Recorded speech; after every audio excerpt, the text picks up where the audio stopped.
Dubai दुनिया के सबसे अमीर देशों में इसका नाम आता है। यहाँ के लोगों के पास पैसा भी बहुत है। मैं मानता हूँ कि आप पैसों से बहुत कुछ खरीद सकते हैं, लेकिन अच्छी सेहत शायद नहीं। जहाँ एक और दुबई का नाम सबसे अमीर देशों में आता है, वहीं इसी देश का नाम सबसे मोटे लोगों की देशों की सूची में भी ऊपर है। और इसी प्रॉब्लम को दूर करने के लिए वहाँ की गवर्नमेंट ने अपने मोटे सिटीजन्स के लिए एक स्कीम निकाली है। इस स्कीम के मुताबिक अगर कोई मोटा सिटीजन अपना 1 किलोग्राम वजन कम करता है तो गवर्नमेंट की तरफ से उसे 2 ग्राम सोना दिया जाता है। इससे अच्छा मोटिवेशन और क्या हो सकता है। आपको ये इंटरेस्टिंग फैक्ट जान के कैसा लगा, चैट सेक्शन में लिखना मत। गाइस, बचपन से हमने ये पढ़ा है कि अर्थ और उसके साथ साथ सोलर सिस्टम के बाकी प्लैनेट सन के चारों तरफ चक्कर लगाते हैं, है ना। लेकिन एक्चुअली ऐसा है नहीं।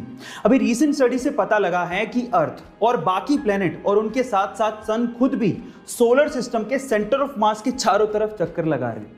अब मजे की बात यह है कि सोलर सिस्टम का जितना भी मास है उसका 99.87% मास अकेले सन का ही है। और इसी वजह से सोलर सिस्टम का सेंटर ऑफ मास सन के पास ही लाई करता है। और इसी वजह से हमें ऐसा लगता है कि प्लेनेट एक्चुअली सन के चारों तरफ चक्कर लगा रहे हैं, लेकिन एक्चुअली सेंटर ऑफ मास के चारों तरफ सन, अर्थ और बाकी प्लेनेट चक्कर लगा रहे हैं। है ना इंटरेस्टिंग फैक्ट। अगर आप इसका डॉक्यूमेंट चाहते हैं तो डिस्क्रिप्शन बॉक्स में गिवन है। आप लोगों ने अपनी साइंस की किताबों में एटम के बारे में ये तो पढ़ा होगा कि एटम के 3 बेसिक पार्टिकल्स होते हैं, इलेक्ट्रॉन, प्रोटॉन और न्यूट्रॉन। लेकिन इंटरेस्टिंग स्टोरी है इनकी डिस्कवरीज को लेके। इलेक्ट्रॉन की डिस्कवरी सन 1897 में सर जे थॉमसन ने अपने कैथोड रे ट्यूब एक्सपेरिमेंट से की थी। उसके ठीक 12 साल बाद उन्हीं के स्टूडेंट रदरफोर्ड ने गोल्ड फॉइल एक्सपेरिमेंट से प्रोटॉन को न्यूक्लियाई में डिस्कवर किया था। और फिर उसके बाद सन 1932 में रदरफोर्ड के स्टूडेंट जेम्स चैडविक ने न्यूट्रॉन को डिस्कवर किया था। मतलब ये तीनों एक दूसरे के स्टूडेंट थे। और मजे की बात ये थी कि इन तीनों को अपनी डिस्कवरीज के लिए नोबेल प्राइज भी दिया गया था। क्या ये फैक्ट आपको पहले से पता था? और अगर नहीं पता था तो चैट सेक्शन में लिखना मत भूलिएगा। एलॉन मस्क लगभग 195 बिलियन डॉलर्स के साथ में दुनिया के सबसे अमीर लोगों की सूची में नंबर 1 पर हैं। स्पेसएक्स और टेस्ला जैसी कंपनियों के मालिक आज चाहें तो किसी भी 5 स्टार होटल में अपनी रात बिता सकते हैं, वो सो सकते हैं, लेकिन वो बहुत बार अपनी ही कंपनी के फैक्ट्रियों में ही सो जाते हैं। एक बार तो वो अपने यूरोप के अंडर कंस्ट्रक्शन फैक्ट्री के कॉन्फ्रेंस रूम में ही सो गए।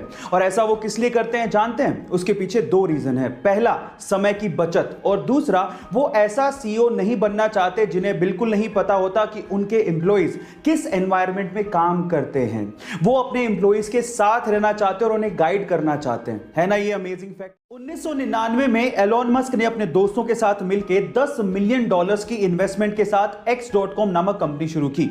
बाद में यही company famous payment system company PayPal बनी, जिसे 2002 में ईबे ने $105 बिलियन में खरीदा। अब इस डील की वजह से एलॉन मस्क को $165 मिलियन मिले।